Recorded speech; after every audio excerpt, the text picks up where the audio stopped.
সময় এরকম ছিল যে শীতলক্ষ্যা শীতলক্ষ্যা একের পর এক লাশ ভেসে উঠতো, প্রায় দিনই লাশ ভেসে উঠতো। আমি হলো পত্রিকায় কাজ করি সব সময়, তো পত্রিকায় দেখতাম যে প্রতি সকালবেলা পত্রিকায় কিন্তু অনলাইনে প্রতি সকালবেলা নিউজ দেওয়া একটা চ্যালেঞ্জ থাকে, নিউজ থাকে না।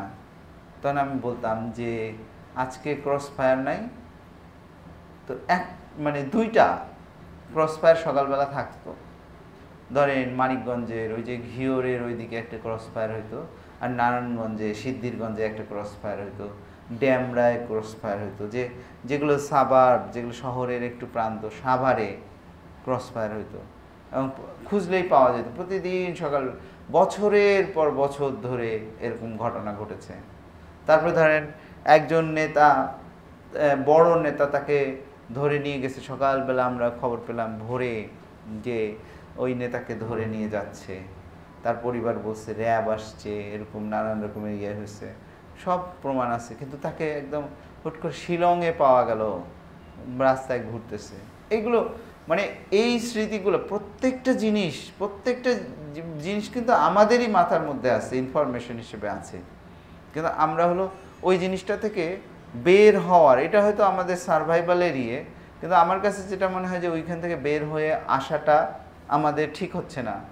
এই যে আমরা বিস্মৃতির মধ্যে চলে যাচ্ছি, এখন আওয়ামী লীগের যে ক্ষমতা, এইটার দৃশ্যমান জিনিসটা চলে গেছে, কিন্তু এর যে পরের ধাপটা, মূল ধাপটা, এটা কিন্তু রয়ে গেছে।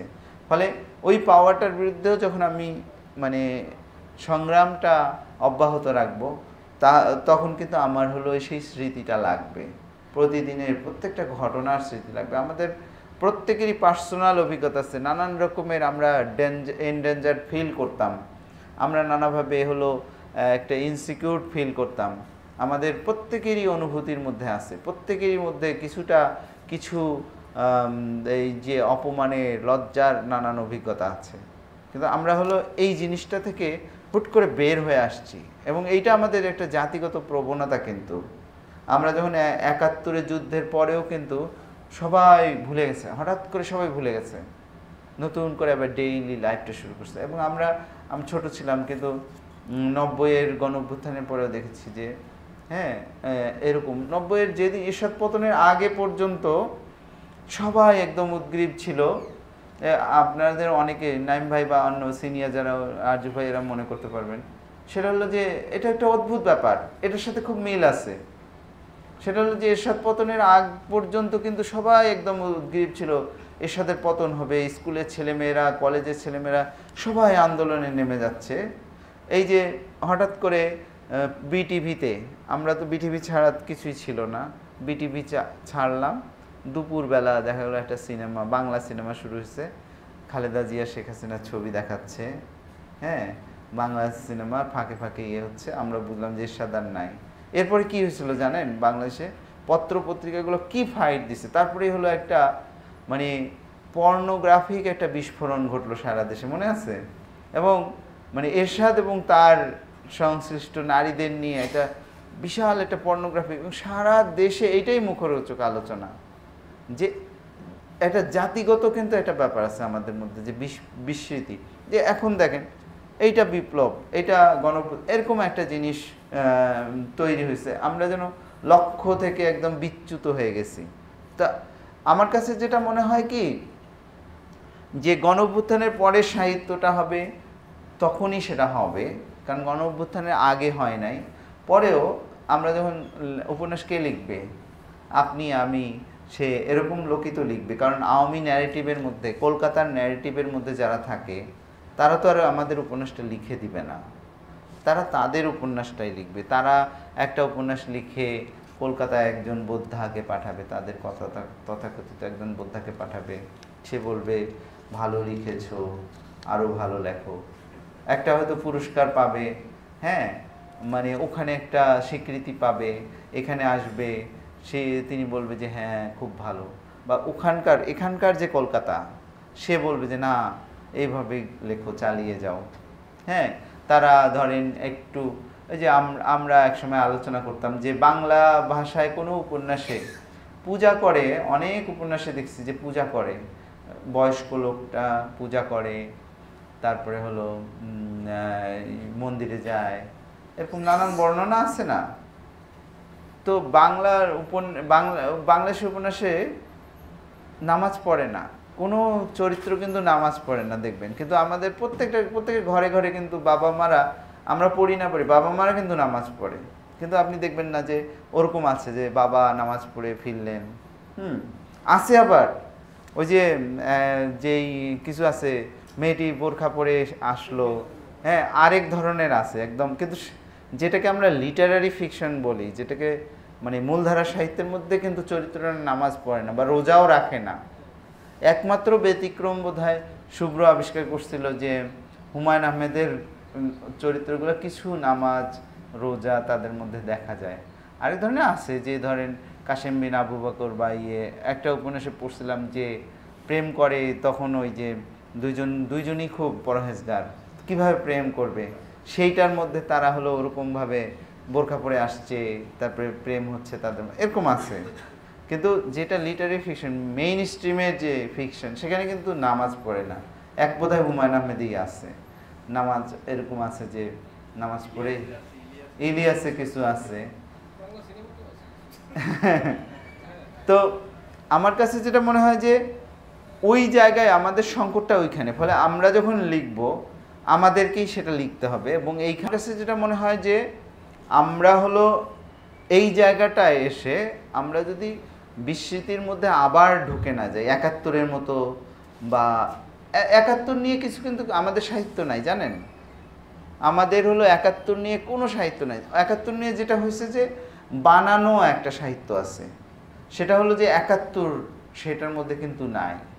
সেটার মধ্যে যে নায়ক, সে মানে উপন্যাস কি, উপন্যাস হলো যে সে বাস্তবতার কিন্তু নতুন করে নির্মাণ করে। আমাদের এখানে উপন্যাস হলো ৭১ নিয়ে উপন্যাস হলো যে একটা সঠিক ইতিহাসের মতো সঠিক উপন্যাস, সেখানে মুক্তিযোদ্ধাকে একদম সেই তার কোনো থাকবে না, কোনো বিচ্যুতি থাকবে না, রাজাকারকে হইতে হবে ওরকম, হ্যাঁ, রাজাকারেরও কোনো একদম ট্রু রাজাকার হইতে হবে, দাড়ি টুপিওয়ালা, এবং সে হলো পাকিস্তানের করবে। কিন্তু আমরা কি জানি, আমরা যে গল্পগুলো জানি সে তার মধ্যে দেখবো যে একজন রাজাকার ছিল, সেই রাজাকার কিন্তু গোপনে আবার মুক্তিযোদ্ধাদের হেল্প করছে, ফ্যামিলি করছে, নানান রকমের গল্প ছিল। আবার মুক্তিযোদ্ধা যে দেখা গেছে যে একজন মুক্তিযোদ্ধা যখন ১৬ই ডিসেম্বরের পরে স্টেডিয়ামে, হ্যাঁ, বিহারীদের খুন করতেছে, আপনি কিন্তু কোনো উপন্যাসে লিখতে পারবেন না। এমনকি আমাদের দেশে অনেক উপন্যাস লেখা হয়েছে শেখ মুজিব, তাজউদ্দিন এদেরকে নিয়ে, কোনো উপন্যাসে নাই যে শেখ মুজিব এবং তাজউদ্দিনের মধ্যে ওই সংঘাত, কী নিয়ে সংঘাতটা ছিল এটা এড়ায় যায়। তারা কেন তাদের সংঘাতটা, ব্যক্তিত্বের দ্বন্দ্ব, নীতিগত দ্বন্দ্ব, এই জিনিসগুলো কিন্তু নাই আমাদের উপন্যাসে। তা আমরা এই ৭১-এর পর আর লেখা হয়নি, এরপর এগুলো সব বানানো কিন্তু সঠিক উপন্যাস, সঠিক ইতিহাসের মতো সঠিক উপন্যাস। ফলে ভুলে গেছে সবাই, মানুষ যার যা জায়গায় ফিরে আসছে, তার মতো করে সে হলো গুছায় নেওয়ার চেষ্টা করছে নিজেকে, হ্যাঁ, তারপরে ভুলে গেছে। তারপরে আবার কিছু মানুষ এসে তারা নিজেদের মতো করে আবার ওই তার ৭১-এর সাহিত্য, ৭১-এর ইতিহাস তৈরি করছে, করে আমাদের সামনে দিছে।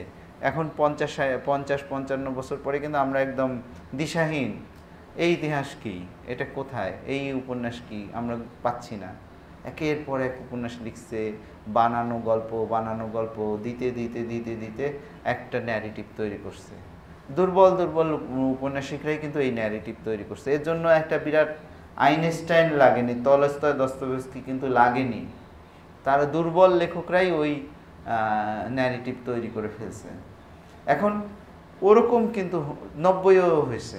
৯০-এর যে গণঅভ্যুত্থান, এরশাদের যে ১০ বছরের শাসন, এরপরে মানুষ ভুলে গেছে। ইভেন সবগুলো দল মিলে যেটা তারা মানে প্রতিশ্রুতি দিছিল, ৩ জোটের রূপরেখা, যে আমরা এই করব, আমরা গণতন্ত্র করব, এটা সেটা নানান কিছু, সেটাও ভুলে গেছে, জাস্ট মানে একদম বিস্মৃত। তো আমি বলবো যে এটা হলো একটা বিস্মৃতির, অনন্ত বিস্মৃতির একটা যন্ত্রের মধ্যে আমরা বসবাস করতেছি। এইটা থেকে আসলে আমাদের বের হইতে হবে। ২৪-এর এখানেও প্রত্যাশা হয়তো অত বেশি করা যাবে না যে এই গণঅভ্যুত্থানের পর বিশাল বিশাল সব সাহিত্য রচিত হবে, সেটাও হবে না। আপনি হয়তো সামনের বইমেলায় কয়েকশো বই পাবেন গণঅভ্যুত্থান নিয়ে, কয়েকশো বই পাবেন, কারণ এইটাই এখন ইস্যু। কিন্তু দিন শেষে, বছর শেষে আপনি একটা ওরকম মানসম্মত কিছু পাবেন না যেইটা আসলে থাকবে, হিস্ট্রি হবে, গবেষণা ইয়ে হবে। এখানে অনেকেই অনেক কিছু দাবি করবে, যে হয়তো গণঅভ্যুত্থান মানে এই ছাত্রদের আন্দোলন শুরুর আগেই বলছিল যে এটা একটা পেটি বুর্জোয়া মুভমেন্ট, সেই ধরেন এই আন্দোলনের যখন বিজয়ী হলো সে বলল যে আমি হলো আমার আইডিয়া থেকে এই আন্দোলনের জন্ম। এটা তো এখনই ঘটছে, পরে আর কি ঘটবে? ফলে আমার কাছে মনে হয় যে আমরা যখন সাহিত্যের কথা ভাববো তখন আমরা হলো সেই মানে আমাদের স্মৃতির কাছে ফিরে যাব, ওখান থেকেই নতুন সাহিত্য তৈরি হতে পারবে। কিন্তু আমরা যদি বিস্মৃতির মধ্যে যাই আসলে সম্ভব না। তো অনেকক্ষণ বললাম, আপনারা কম লোক বলেই এরকম একটা সুযোগ পেলাম 1 ঘন্টা বক্তৃতা দিয়ে একটা রেকর্ড করলাম। আপনাদের অসংখ্য ধন্যবাদ। আরেকটা বোধহয় আছে যে যদি কেউ কোনো আপনি আসছেন না, যদি কেউ কোনো প্রশ্ন করতে চান তাহলে প্রশ্ন আর কি আছে, আমরাই তো নাকি?